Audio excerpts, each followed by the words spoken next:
Wesley Ferreira, Clarinet professor at Colorado State University. And today I'm going to discuss how to prepare this year's Colorado All-State Band audition. In this video, Rose Etude number 21 will be our focus. This etude is composed in the key of A major, and you'll notice a number of accidentals scattered throughout, as well as what appears to be a cadenza halfway through. It's marked andante cantabile, with an added dolce character indication in the first measure, all suggesting that the etude is to be played at a moderate walking tempo, sweetly, and in a singing style. Keep this in mind and practice with these characteristics during your entire preparation process. As with all of your clarinet playing, using good practice techniques will be the key to learning this etude properly and doing your best come audition day. Let's go over some important and basic concepts to keep in mind when preparing this etude. Subdividing. For many, the opening two measures presents a possible first obstacle. Make sure to keep a steady eighth note subdivision going from the outset. This will prevent you from rushing throughout the rest of the etude. While breathing and musicality will allow for stretching of the pulse, the eighth note subdivision should be kept relatively even. Some of you may find that using a 16th note subdivision throughout is more beneficial, and depending on the passage, there's an option to switch back and forth between both. Let's take a look at those opening measures while I demonstrate.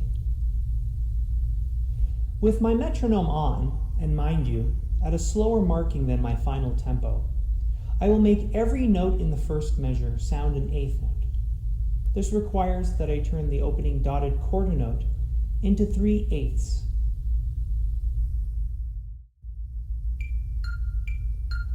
I've made my metronome beat eighth notes as a guide.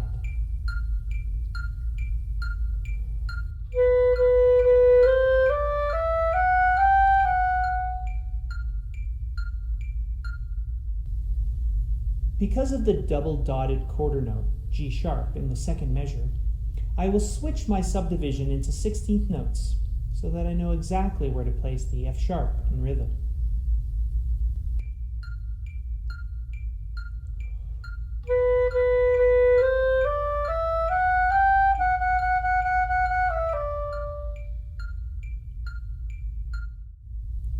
You may use this technique whenever suitable throughout the etude.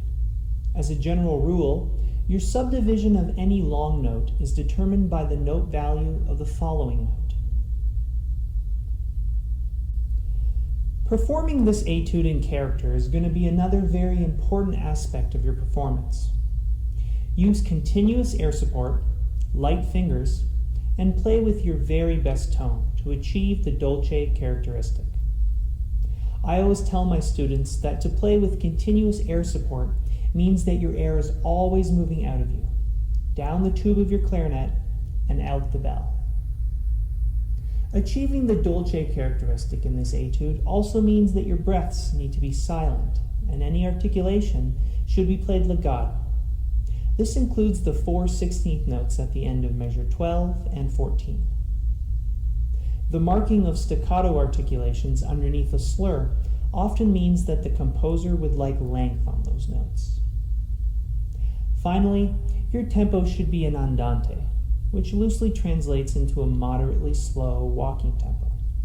I might suggest a minimum tempo for andante at 69 quarter beats per minute. Your choice of fingerings also needs to support the style. In measures 5 and 6, use the alternate fingering for F sharp to avoid flipping and sounding any extra notes between F sharp and E sharp. In measure 7, play B natural on the right side of the clarinet so that you can more easily move to the G sharp. And play C sharp on the left side in order to connect easily to the D sharp. The fork fingering for S sharp should also be used in measure 14.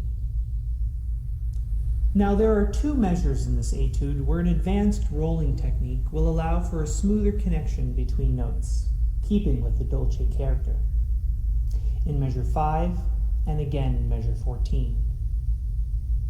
A smooth connection between the notes in the clarion register to those in the altissimo register requires that you roll off your left hand index finger. I'll demonstrate the difference in measure 5, first with no roll off, followed by an example with rolling off.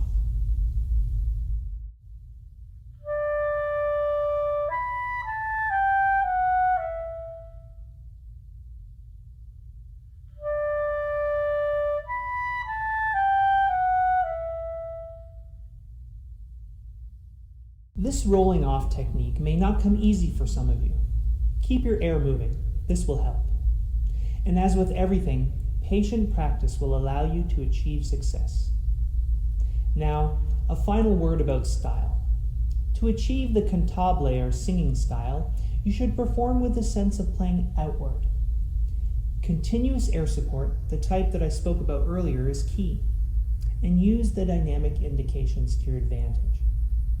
Though there is no dynamic marking in the opening, playing at a piano dynamic level is appropriate. This will allow you to come up in volume in measures 5 and 6, and will contrast nicely in measure 9 with the marked mezzo forte.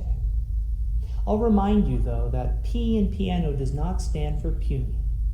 Your opening piano dynamic should be sweet, yes, but not weak, not too quiet. Again, continuous air support is your friend. I always tell my students that you want to hear the piano dynamic sound across the room, not a piano dynamic that you can hear right next to your ear. Before I demonstrate the portion of the etude required for the All-State Band audition this year, a word about the cadenza. As with all cadenzas, you want to make it sound as if you were in complete control of the music. I find that students often rush through cadenzas, not taking enough time on long-held notes, not taking enough time to pause and let the music breathe. Because cadenzas tend not to be tied to a continuous rhythmic pulse, there is a balance that you need to strike between the written note values and your imagination. In this cadenza, feel free to hold the notes under the fermatos longer than you might otherwise feel comfortable, and you might consider adding a slight ritardando going into the low E. I'm going to take some time after the E to make sure that I get a good breath before starting the chromatic scale. I've decided not to take a breath after the last fermata note C so that I can play straight into the next figure.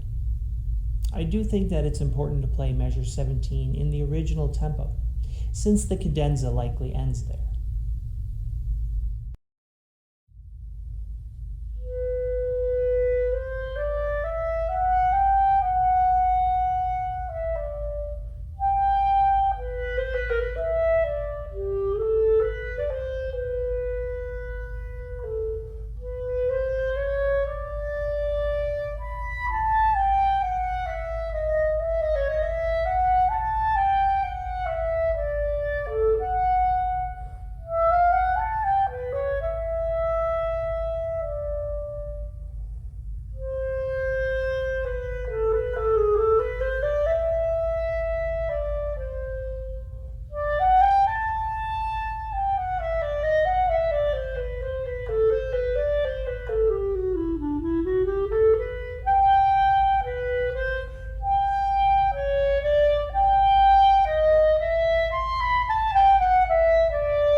Rose Etude number 26 will be our focus.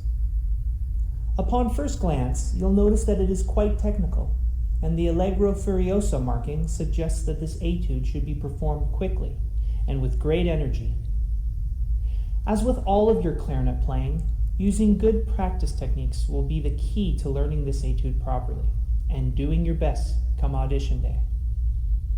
let's go over some important and basic concepts to keep in mind when preparing this etude. Slow and deliberate practice. Practicing slowly will allow you to learn all of the notes correctly and evenly from the get-go. I'm sure you've all been in situations where you've learned a passage of music too quickly, with incorrect notes. You know that it's much more difficult to go back and correct these notes once the passage is under your fingers. Practice this etude with a metronome set at a slow eighth note subdivision, so that right away you are learning the notes and rhythms evenly. Needless to say, playing the correct notes and rhythms is the basic ingredient for audition success. As you begin to progress, increase the tempo on the metronome in small increments to help guide you to your ultimate tempo.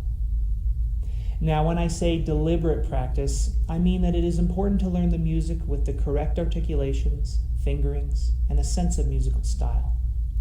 As you are practicing slowly, learning the notes and rhythms, make sure that you are not losing sight of the other important aspects of this etude. Paying attention to these details will often make the difference between higher and lower seating placement within the clarinet section. Now, this may sound like a lot to do at once, but this is why we start slowly. By practicing this way, you'll begin to notice that as you bump up the tempo on your metronome, you are beginning to allow muscle memory to take over. The music is becoming ingrained in you. Of course, this takes good planning. Proper planning develops consistency. This means that by the time you perform your audition, you will have the confidence in knowing that you have already played the etude many times, the exact same way. This fact usually helps calm your nerves, and if nerves do become a factor, you can be confident that your deliberate practice and planning will allow you to do your best in that moment. Okay, what to plan? Breathing. It's important to plan your breathing spots. I've listed all of the obvious places where you will want to breathe with a red star. In measure 9, some of you might have to take a quick catch breath after the low E natural. In measure 18, some of you might have to take a quick catch breath after the low G. I will demonstrate all possible breathing options in my performance to come. It's also important in this etude to decide on which fingerings to use. Let's go measure by measure. On the downbeat of the second measure, use the left hand C natural and right hand B natural. I've marked these on my part with an L and an R as a reminder.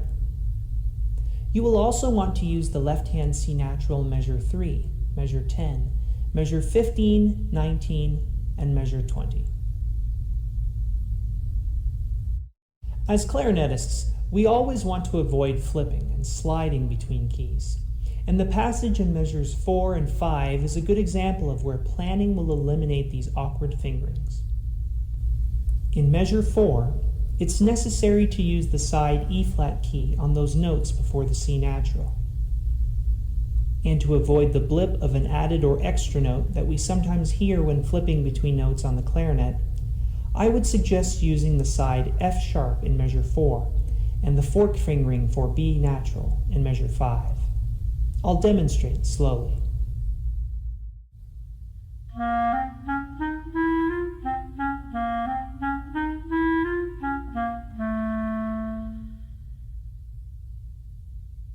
Now let's talk about some pitfalls to avoid when performing this etude.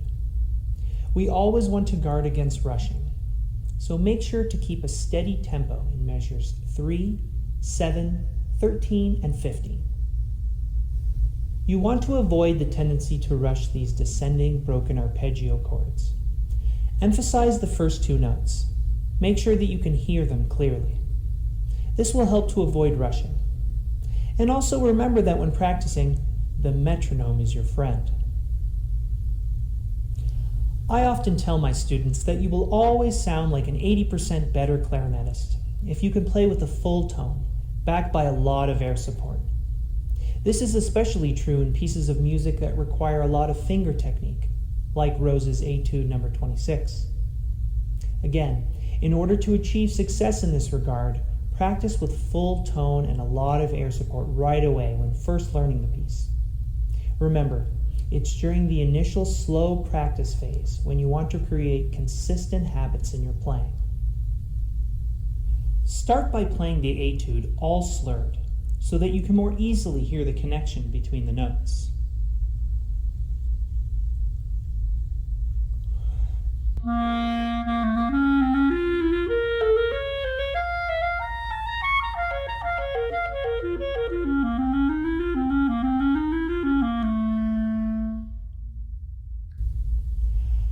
I might even begin to learn the etude this way, slurring all of the notes and playing with good tone and air support.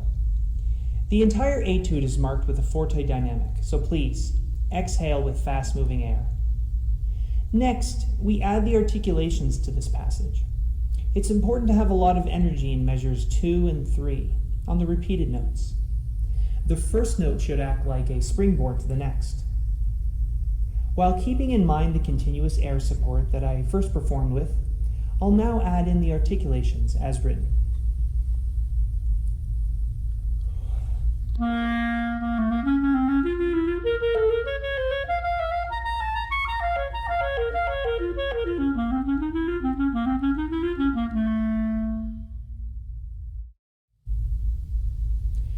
There are a few other spots in this etude that require consideration. Measures 9 and 10 might be the most difficult of the entire etude.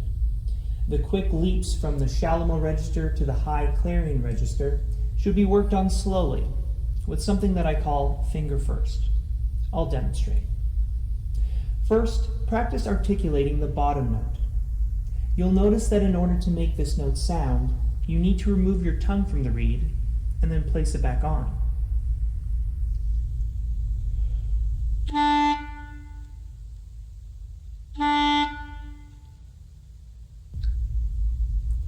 Next, while your tongue is on the reed after having played this bottom note, quickly play the fingering for the top note.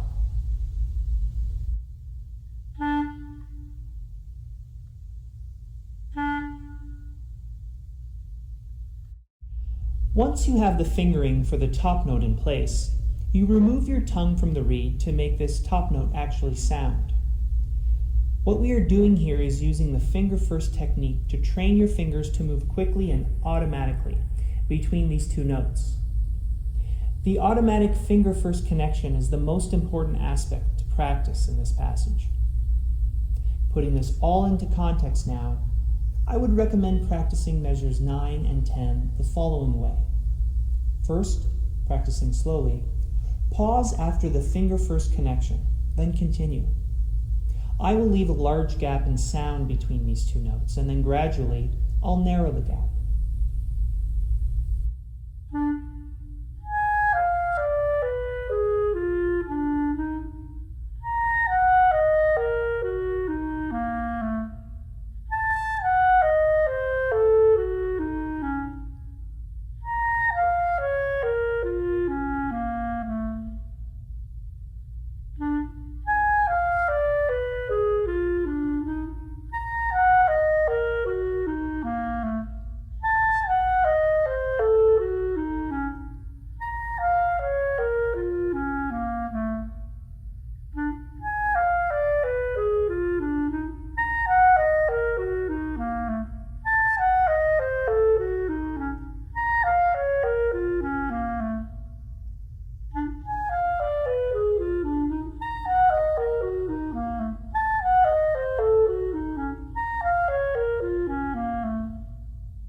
Measures 16 to 18 also offer challenges in this etude.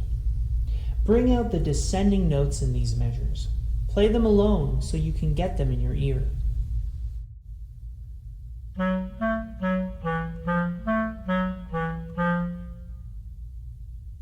You want to highlight these notes when playing the passage as written.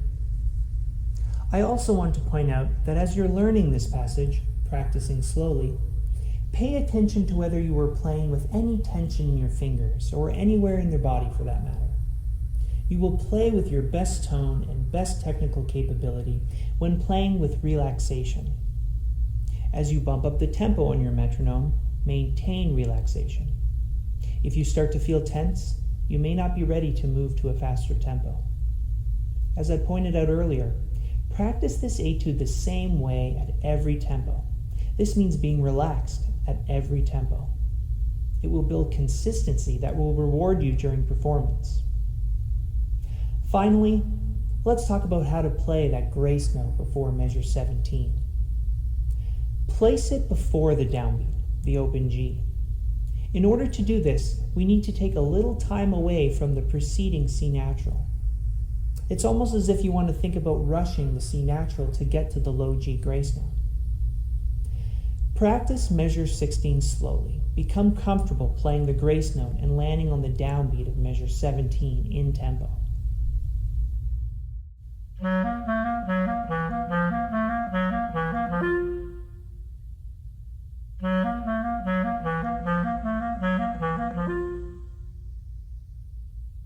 Begin to increase the tempo, and as well, start adding notes in measure 17, so that your practice becomes less about isolating and more about playing this figure in context.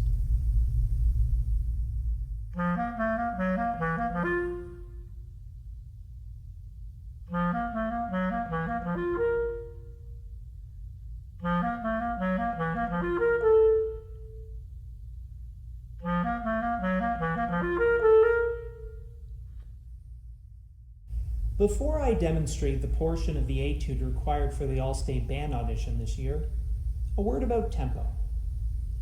This etude can be played fast, but it's not necessary to perform it at a lightning speed. You can achieve the furioso character with a tempo as low as quarter equals 100. Playing at 100 or at say 108 with good tone, correct notes, clean articulation, and a good sense of musicality is always better than playing faster but sloppy. Now, I'm going to perform this etude sitting to maximize stability and relaxation and to minimize any movement in other parts of my body. I only want my fingers to move.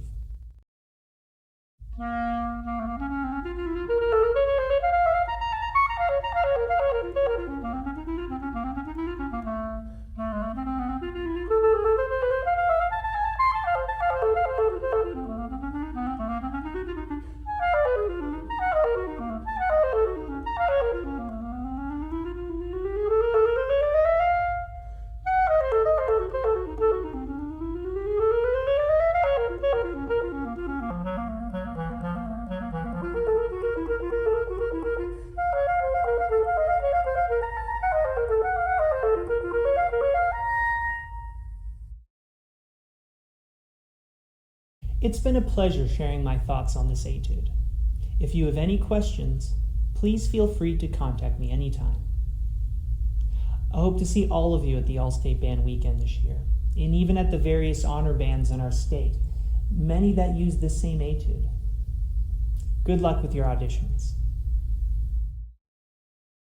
Thanks so much for watching this Colorado All-State Prep video.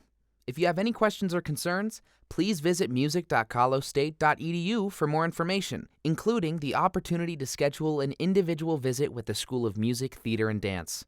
Good luck on your audition.